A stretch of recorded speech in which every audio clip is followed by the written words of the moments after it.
The traditional rolling shutter is officially dead, and Sony is about to drive the final stake through its heart with a machine that shouldn't even exist yet.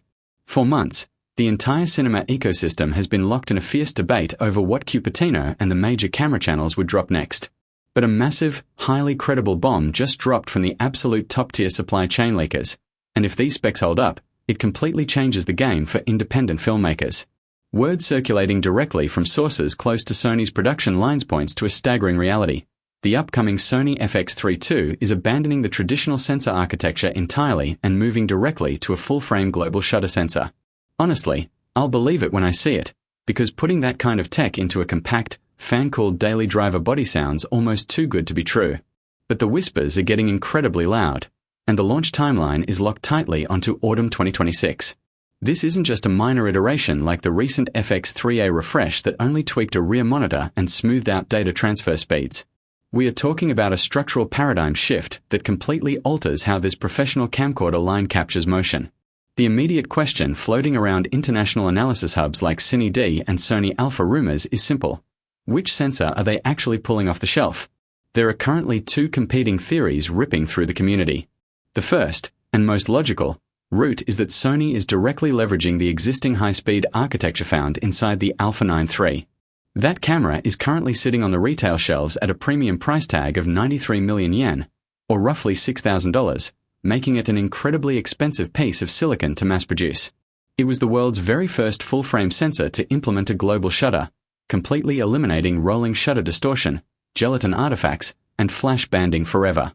On the Alpha 9 III, that sensor pumps out a clean 24.6 megapixel readout for stills, which drops down to an effective 20.3 megapixels when you switch over to video mode. If Sony chooses to transplant this exact hardware into the FX3 II, we are looking at an absolute explosion in resolution. The current first-generation FX3 relies on the classic 12.1 megapixel sensor shared with the Alpha 7S III, netting just 10.3 megapixels in actual video recording. Doubling that pixel count overnight sounds incredibly attractive on paper, especially for high-end commercial clients demanding ultra-crisp oversampled imagery or giving editors the flexibility to aggressively crop into a shot during post-production without losing detail. But wait, really? Is doubling the resolution on a dedicated low-light cinema camera actually a smart move? Historically, pushing more pixels onto a sensor means shrinking the individual photodiode size, which directly degrades low-light sensitivity and introduces nasty chroma noise when you start pushing the ISO in dark environments. Because of this exact dilemma, a second, highly intriguing rumor has surfaced via insider supply chain leaks on personal tech forums. This alternative theory suggests Sony is developing a brand new, bespoke 16 to 18 megapixel global shutter sensor specifically tuned for this cinema line. Splitting the difference like that would be an incredibly smart compromise. It gives creators a noticeable resolution bump of 4 to 6 megapixels over the aging current model, allowing for pristine oversampled 4K video, while keeping the individual pixels large enough to preserve that legendary low-light performance we all rely on. Regardless of which sensor wins the final production slot, the raw readout speeds rumored by international spec sheets are absolutely terrifying. We are talking about a sensor capable of delivering an oversampled 4K readout at an astonishing 240 frames per second. That is a level of high-speed motion capture that completely obliterates thermal throttling limits, provided the active cooling fan system can keep up with the processing math. This entire leak has put me in an incredibly frustrating professional dilemma. Just last month, I signed a massive contract for a major video-heavy commercial project launching this summer, and I've already completed several intensive production meetings. The shoot requires sustained, multi-hour recording blocks under intense summer heat, which means I need to finalize and test my camera package within the next 30 days. Right now, my daily driver setup consists of two Alpha 7 IV bodies. While the Alpha 7 IV is an absolute workhorse with great video specs, it lacks an active cooling fan. In past projects, I've luckily never hit a thermal shutdown, but when you are shooting high-stakes client work for a living, relying on luck is a massive gamble. One single thermal throttling warning mid-shoot can completely ruin a production day, costing thousands of dollars in lost time. Because of that, I was praying the FX3 II would drop in time for this summer job so I could buy it instantly. But with the confirmed supply chain timeline pointing to a late autumn 2026 release, it is completely out of the running for my immediate needs. I cannot afford to wait until autumn. I need a dedicated, fan-cooled cinema tool right now. This leaves me looking across the current camera market for an immediate solution, and the options are honestly making my head spin.